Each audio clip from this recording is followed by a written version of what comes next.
Chapter 1 Christmas, 1957. It is night, and the fields near the village are white with snow. The village is quiet, but not everybody is sleeping. Eyes are watching the roads and the fields near the village, because this is Czechoslovakia, and the year is 1957. Across the fields, only half a kilometre away, is the Austrian border. But the people of Czechoslovakia are not free to go to Austria. The border guards watch day and night, and they carry guns. In a house in the village, a man and a woman are talking. The woman holds a 6-month-old baby boy in her arms. She is excited, but she is afraid too. "Tell me again," she says. "Did he get to Austria all right last night?" "Yes, he did," the man says. "Nobody saw him, nobody heard him. But last night was easy, because the sky was dark. Tonight, it's more difficult. Look at that moon." "But it's Christmas night," the woman says, "and the guards are drinking in the guardhouse, yes?" "That's true," says the man. "But sometimes they come out and drive up and down the road for a time. So you must be careful, and you must run fast, very fast." He looks at his watch. "It's time to go." The woman puts on a white coat and a white hat. The baby wears a white coat too, and the woman carries him on her back. "Good," the man says. "White is best when there's snow. Nobody can see you. Now, are you ready? Let's go." They leave the house and walk quickly out of the village. After a time they stop, and the man says, very quietly, "Okay, do you see those trees? Turn right there and go 50 meters. When you come to the road, go across it quickly and run down the hill through the trees. Then you come to the river. Turn left and go 500 meters. The trees finish there, and you can walk through the river easily. Across 2 more fields, and you're in Austria. Our friends are waiting for you in the 2nd field. Go now. Goodbye, and good luck." The woman begins to run. The baby on her back is sleeping, but now he opens his eyes and begins to cry. The woman is afraid and runs more slowly, but the baby's crying is loud in the night. At the trees, the woman turns right, and soon she is at the road. She does not see the black car under the trees, but the men in the car see her. Suddenly, there is a noise in the night, the noise of guns. Then it is quiet again. The woman's body lies in the snow on the road. Now the only sound is the crying of the baby. Chapter 2 England, 1995. Hey, Jan, look at this, Carol said. She had a letter in her hand and took it across to her husband at the breakfast table. It's from the Oxford Orchestra, she said. They're giving concerts in the Czech Republic this Christmas. They're doing 3 concerts in Prague, and they're asking me to go because they need a harpist. Shall we go to Prague for Christmas? I can play with the orchestra, and you can come with us. When are the concerts? Asked Jan. I always have a lot of work in the weeks before Christmas. I must finish writing my new book then. Jan taught Czech at Oxford University and wrote books about languages. He was born in Czechoslovakia, but came to England with his father when he was very young. He met Carol when she was one of his students at university. The first concert is on December the 20th, Carol answered. Are you free then? No, I'm sorry, Carol, Jan said, but I can't come before December the 24th. Well, it doesn't matter. You can come for the second concert. It's on December the 25th. But what about my father? Said Jan. We can't go away and leave him at Christmas time. He loves a family Christmas with us. You know that. Josef Flach was 68 years old, and his eyes were bad. He couldn't see very well, so he lived with Carol and Jan. Josef can come with us, Carol said. He often talks about Prague at Christmas. He says it's the most beautiful time of the year there, because of all the snow on the old buildings.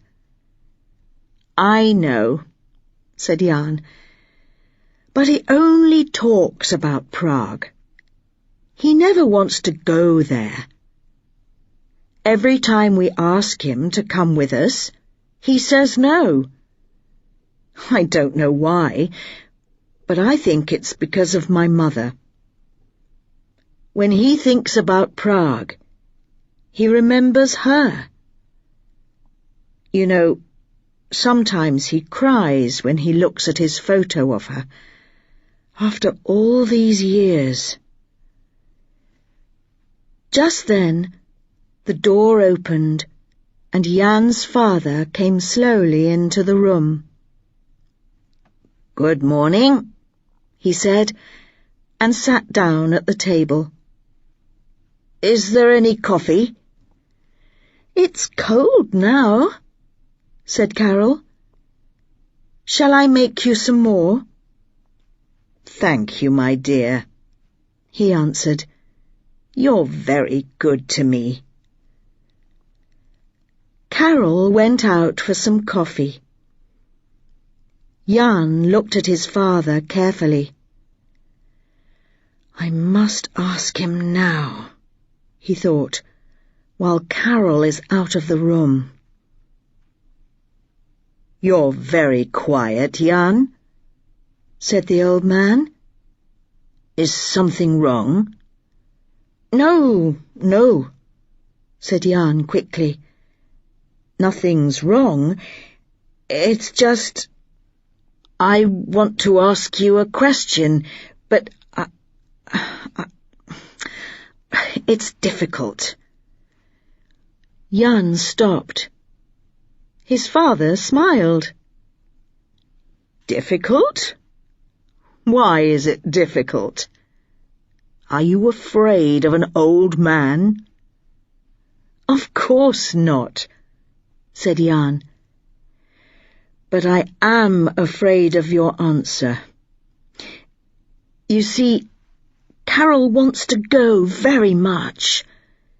She loves playing her harp, but it's Christmas time and—" "Stop," said Joseph.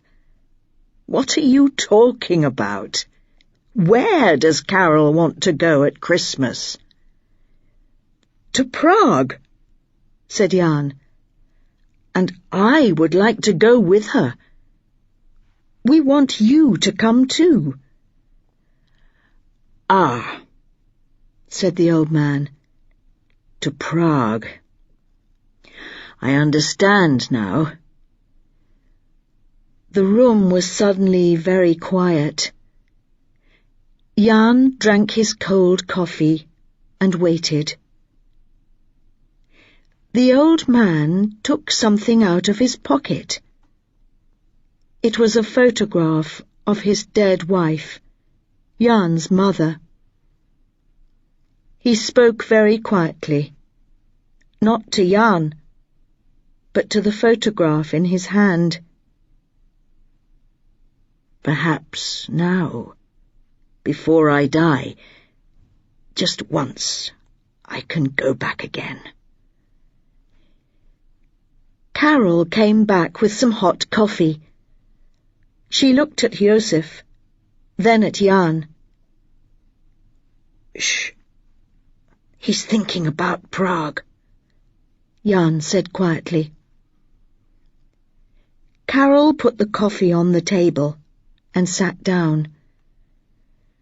The hands on the clock slowly moved through 2 long minutes. Then the old man put the photograph back in his pocket. "All right," he said. "Let's all go to Prague for Christmas. It's beautiful there when it snows. I remember it so well, so very well." Chapter 3. The Accident. The first rehearsal began at 9 o'clock and finished at 2 o'clock. "What a long morning," everyone said. "I'm sorry," said the conductor, "but we have very little time.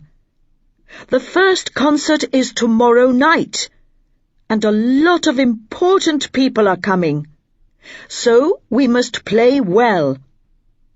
Now, please go and eat. This afternoon is free, so you can go and look at this beautiful city. Tomorrow morning we begin again at 9 o'clock. Please don't be late." Carol left the rehearsal room with Alan, one of the first violinists. "What are you going to do this afternoon, Carol?" Alan asked. "I'm going to get a quick sandwich, and then I'm going shopping," Carol said. "My husband Jan and his father are arriving on Sunday. Monday is Christmas Day, and I haven't got any presents for them. I must find something this afternoon, our only free afternoon." "See you tomorrow, then," said Alan. "And good luck with the shopping." "Thanks," Carol said. "There are some wonderful shops in the Stare Mesto, the old town, so I'm going down there." Carol went into a lot of shops that afternoon.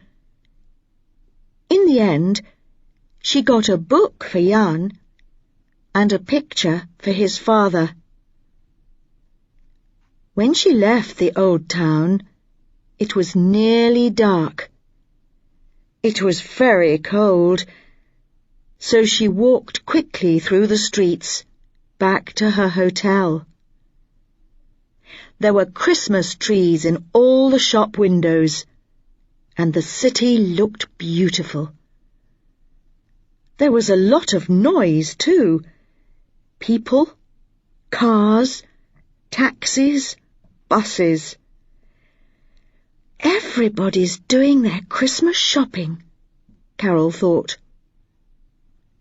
Suddenly, she saw a man across the street. It was Jan. Why was he in Prague so soon? Jan! She shouted across the street. But Jan didn't hear her. He walked on. Carol shouted again, very loudly. Jan! Jan! It's me, Carol! A lot of people stopped this time. They all looked at her. The man stopped too. He turned and looked at Carol for a minute, but he didn't smile, and he didn't speak. It was a very long minute for Carol. Her husband's eyes were cold, and Carol began to feel afraid. Then he moved and began to walk away from Carol down a little street. Carol did not understand it, but she knew one thing. She did not want to lose him. Perhaps he didn't see me very well. It's so dark now. He's going. Where is he going? Jan, come back! Are you ill? She ran across the street. There was a sudden noise, and somebody shouted. 2 seconds later, Carol lay in the snow. She ran right in front of me, the bus driver said later. I couldn't stop. There was no time. Carol's face was white, and her eyes were closed. Soon an ambulance came and took her body away. Was she alive or dead? At 9 o'clock the next morning, the conductor was ready to begin the rehearsal. He opened his music, and the orchestra started to play. Suddenly, his hand stopped moving, and the music stopped at once. "Harpist!" the conductor shouted angrily. "What's the matter with you? Are you sleeping? You begin to play here." "Excuse me, Mr. Rinaldi," said someone at the back of the room. "The harpist is not here." Everyone turned and looked at the harp at the back of the orchestra. It was true. There was nobody in the harpist's chair. "Well, where is she?" asked the conductor. There was no answer. "We can't wait for her," he said. "We must have this rehearsal without her. Where is Alan? He can speak some Czech." Alan stood up. "Can you go to the hotel and look for her there?" the conductor asked. "Then come back here at once, with or without her." Alan left. Half an hour later, he was back. "She's not at the hotel," he said. "I spoke to 2 or 3 people in the hotel, and they say that Carol wasn't there at breakfast this morning. And they think that she didn't sleep in her room last night." "I don't like this," said the conductor. "Carol is never late for rehearsals, and she knows that these concerts are important for us. I think we must tell the police." "Shall I do it now?" Alan asked. "Yes," said the conductor. "Please go now." Chapter 4. Nobody understands Carol. Carol slowly opened her eyes. Her head hurt. She closed her eyes again. A man said something. What was it? "Carol," she heard. "Carol, can you hear me?" "I can hear you," Carol said, "but I don't want to open my eyes. My head hurts. Who are you?" "It's me, Giorgio Rinaldi, the conductor of the orchestra." "Mr. Rinaldi?" Carol opened her eyes again. Her head didn't hurt so much this time. "What are you doing in my bedroom?" she asked angrily. "What's happening?" "This isn't your bedroom," said Mr. Rinaldi. "It's a hospital in Prague. You had an accident yesterday. Can you remember anything about it?"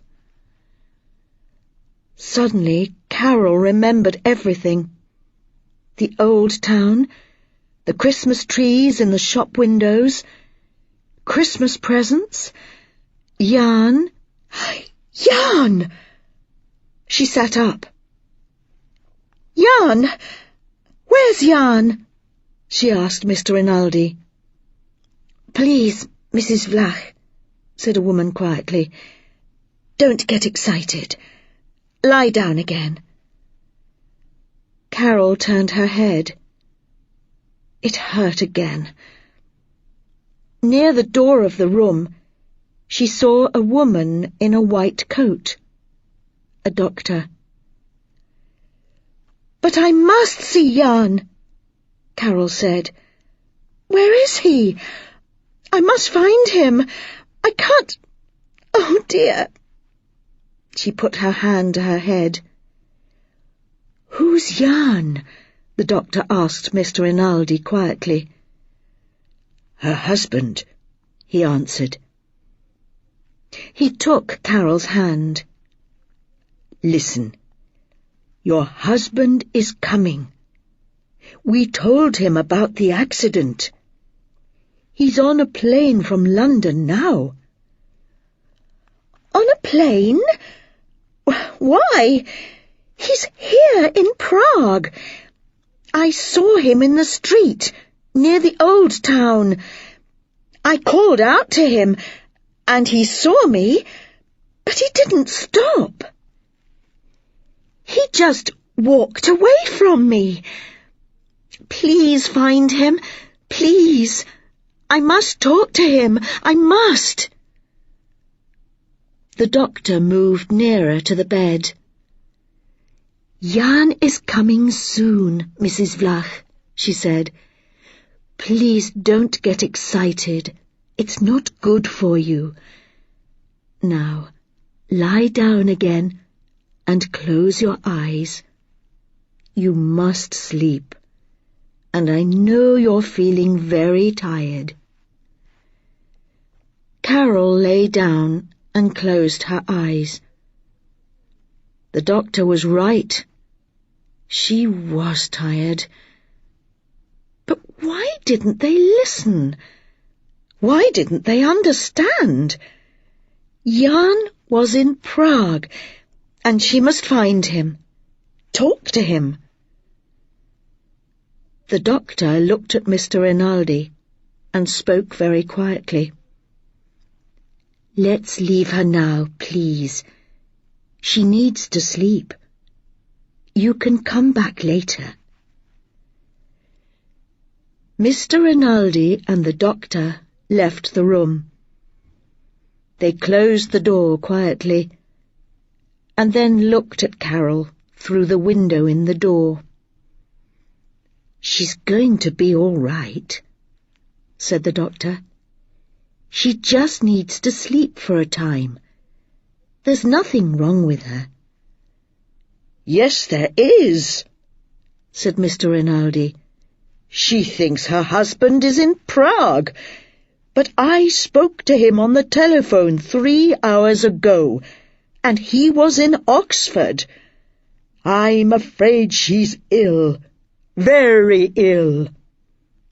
"Listen," said the doctor.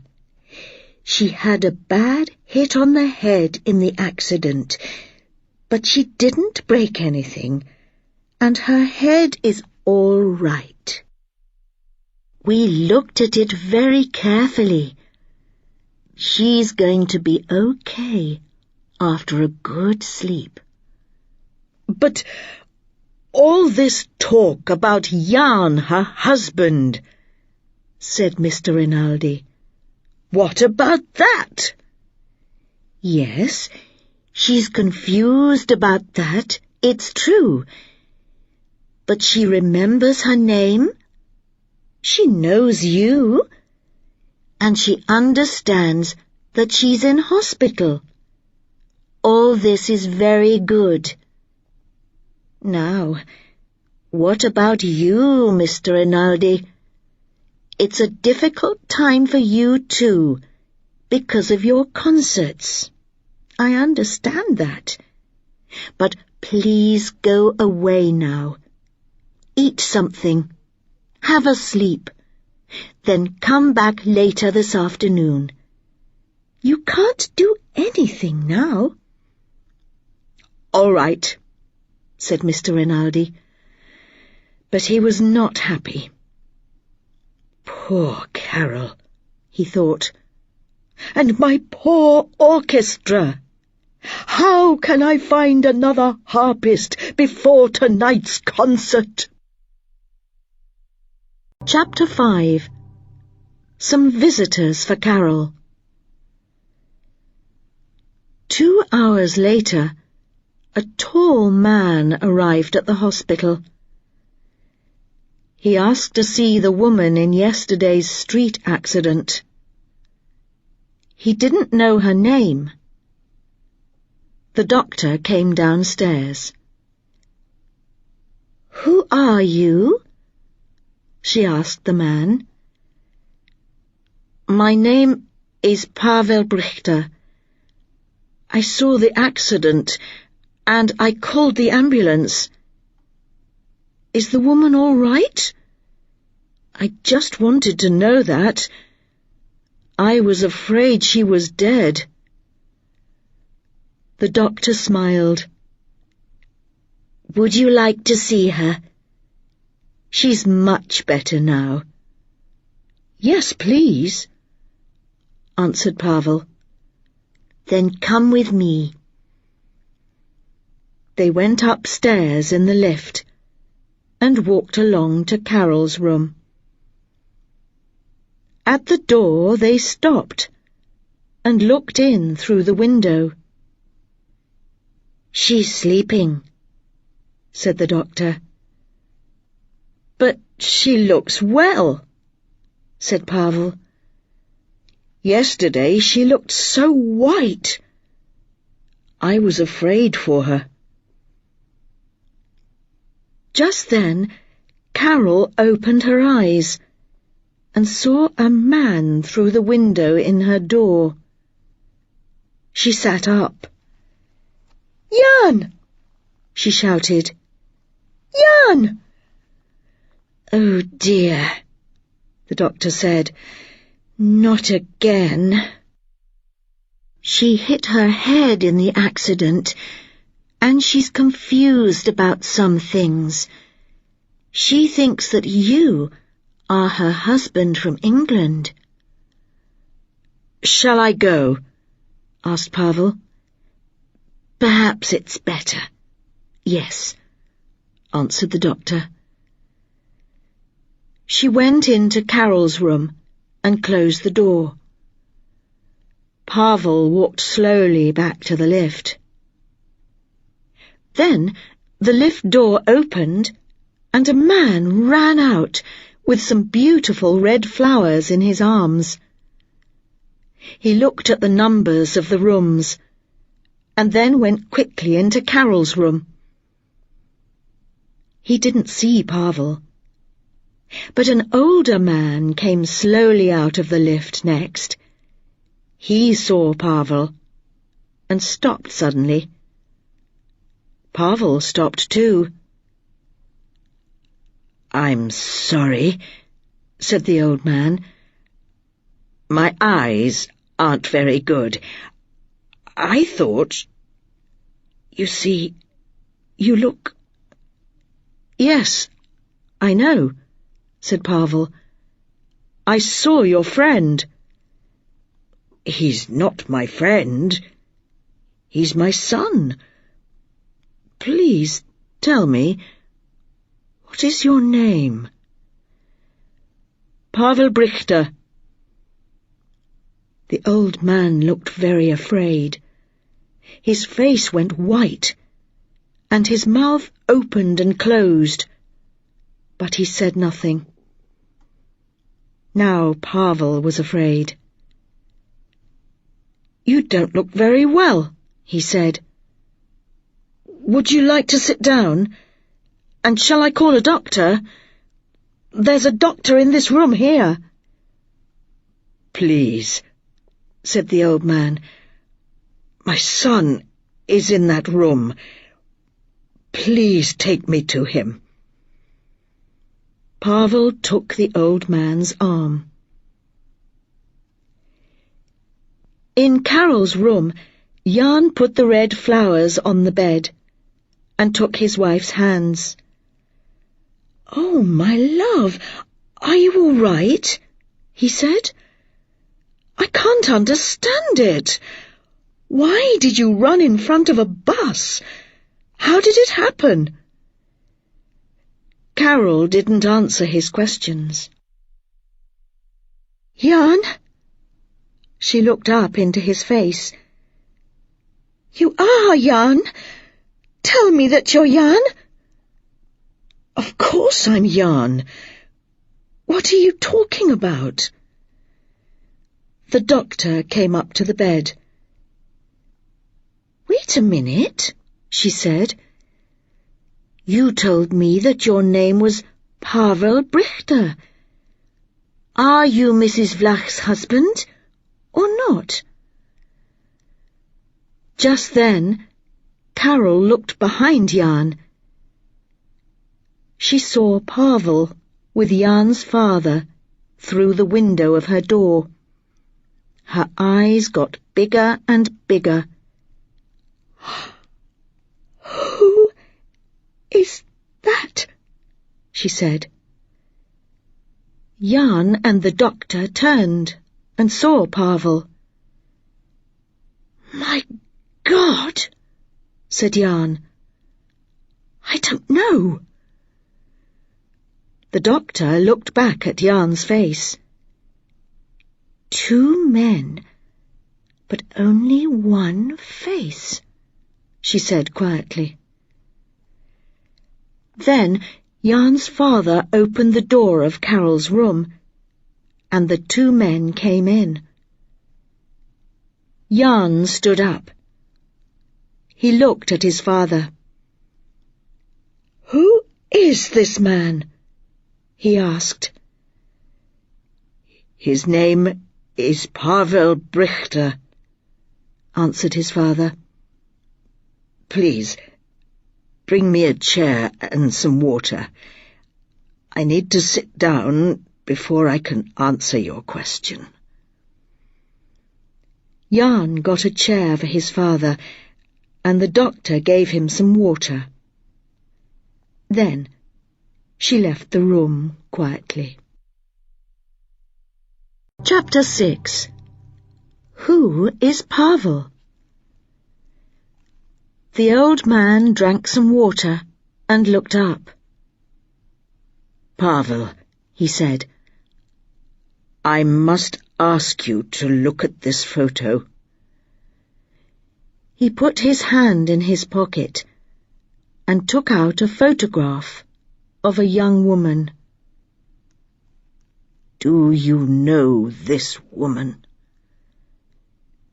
"Yes," said Pavel. "That's a photo of my mother, Lenka. She died when I was very young. But my grandmother had many photos of her, and we often looked at them." "Did you live with your grandmother when you were young?" "Yes, I did. But how do you know all this?"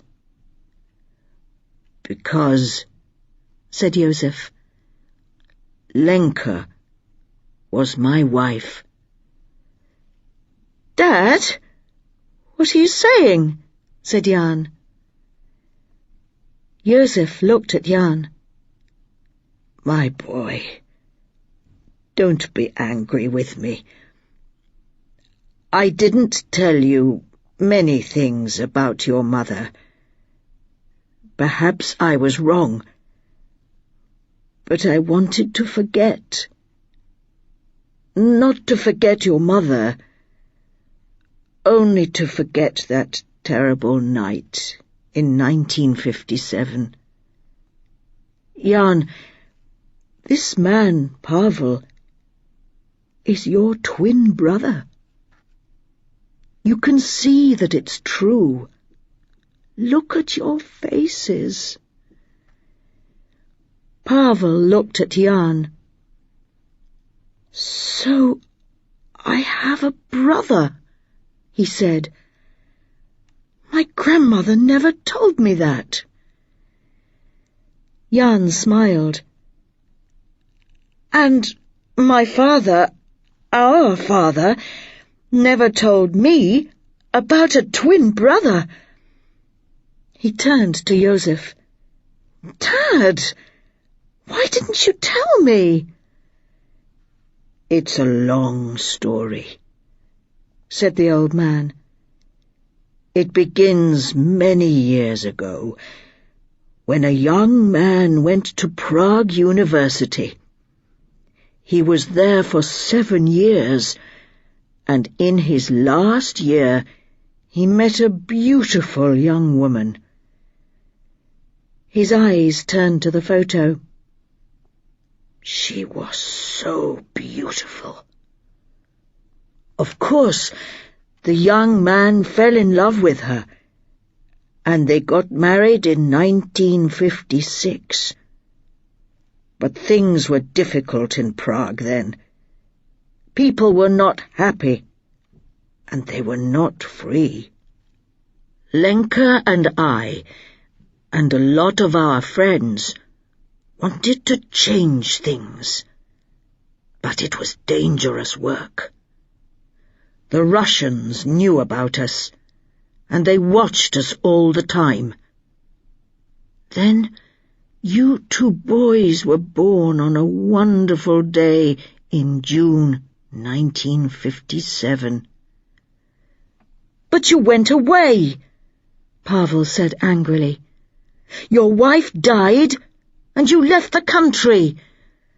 You went away to England and began a new life. You didn't write. You didn't telephone. You weren't interested in me, your son." Joseph's face was very sad. "Pavel," he said, "I thought you were dead. Look, I must show you something." From behind the photo of his wife, he took out a letter and gave it to Pavel. The letter was old and yellow. Pavel opened it and began to read. The letter was in Czech, and it was his grandmother's writing. "I write to tell you, Joseph, that your wife is dead. On Christmas night, the guards shot her on the road at the border.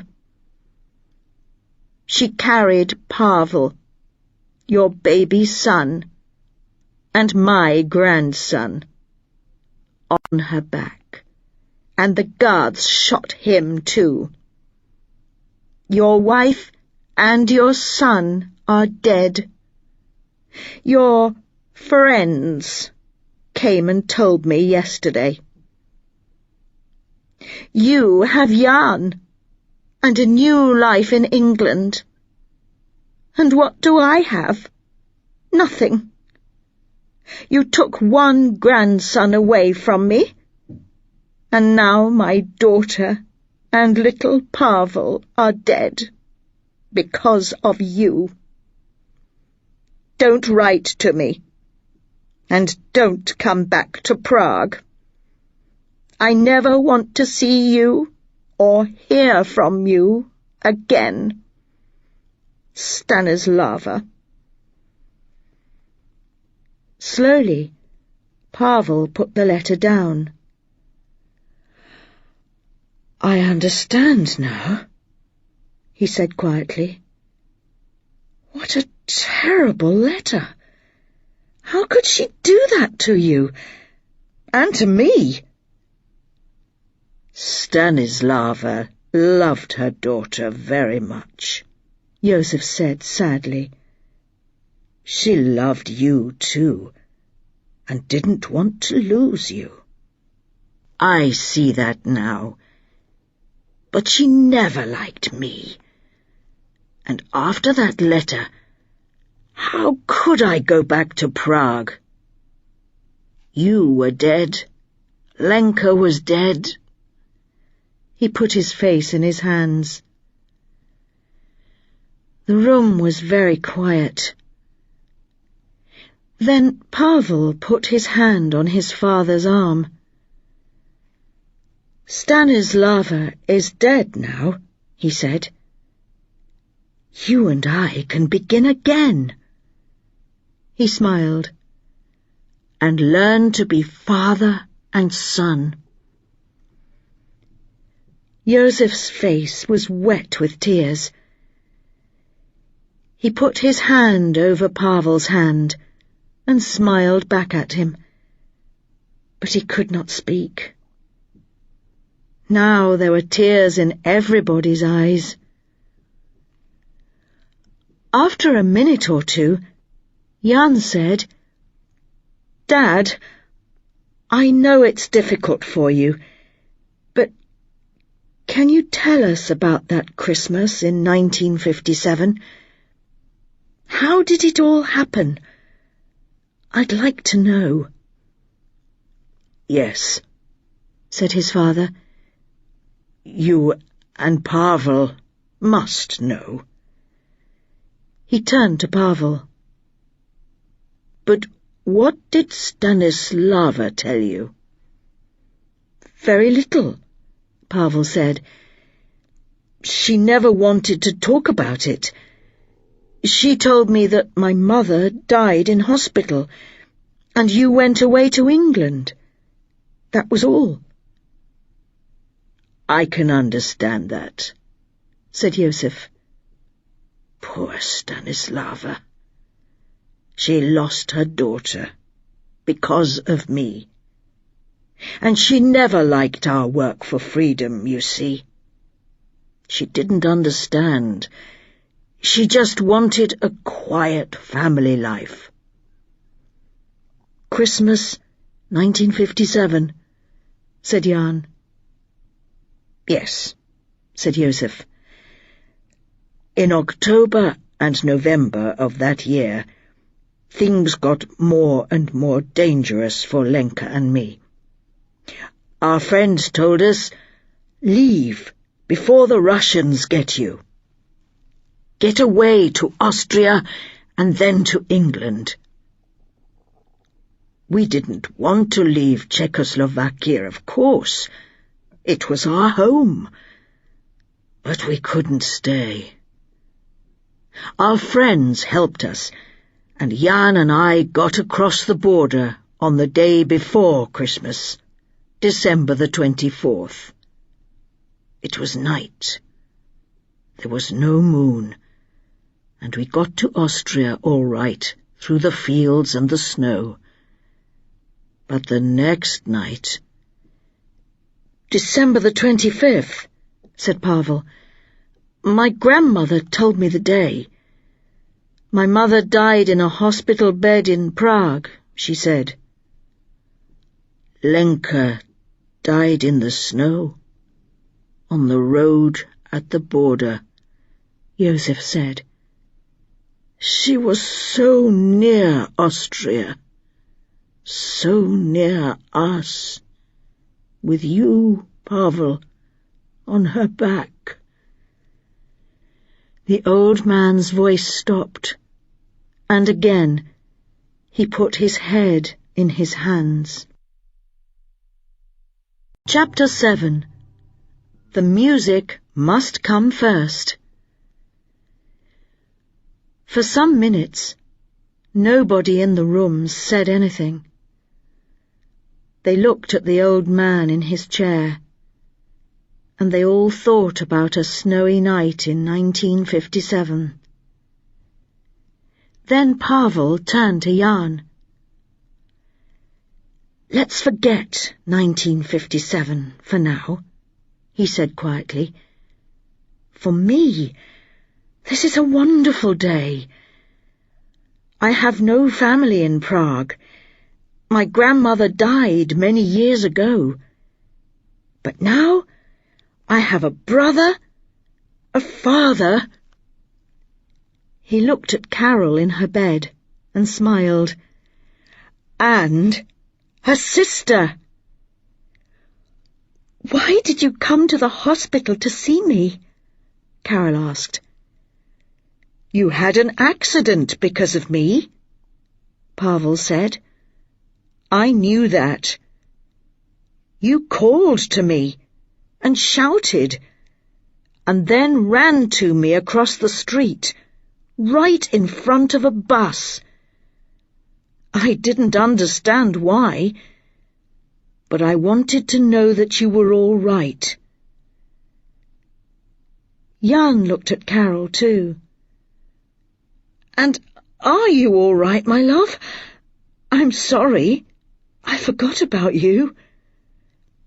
I'm feeling very well, Carol said happily.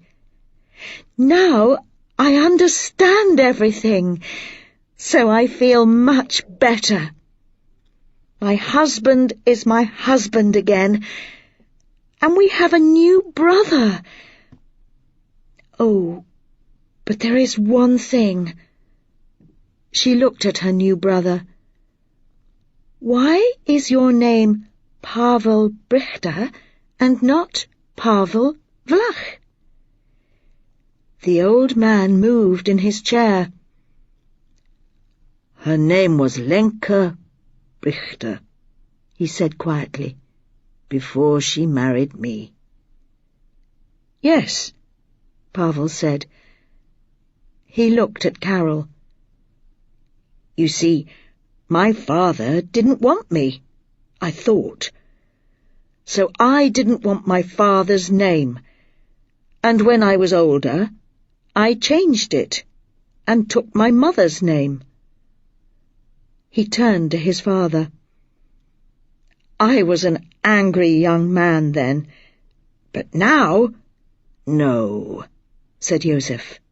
Don't change it. It's a very good name, and you are Lenka's son. Suddenly the door opened and Mr. Rinaldi came in. Carol, he said, the doctor says that you are better. Is it true? You look wonderful. Can you play in the concert tonight? You see, I can't find another harpist, and without a harp, the music— He saw everyone for the first time and stopped. Oh, I'm sorry, he said quickly. I see you have friends here. But you see, it's important. It's an important concert for my orchestra, and—" He stopped again. "Why are you all laughing at me?" Jan stopped laughing first. "Mr. Rinaldi," he said, "you are the right man for Prague, the city of music. The music must come first." "Carol?" Mr. Rinaldi began. Carol turned to Jan. "I feel very well now, and I'd like to play tonight. But I want all my family to come to the concert. My husband, my new brother, and their father. Can you all come? Please say yes." Jan looked at his father. "Are you all right, Dad? Or are you feeling tired now? Shall we all go to Mr. Rinaldi's concert?"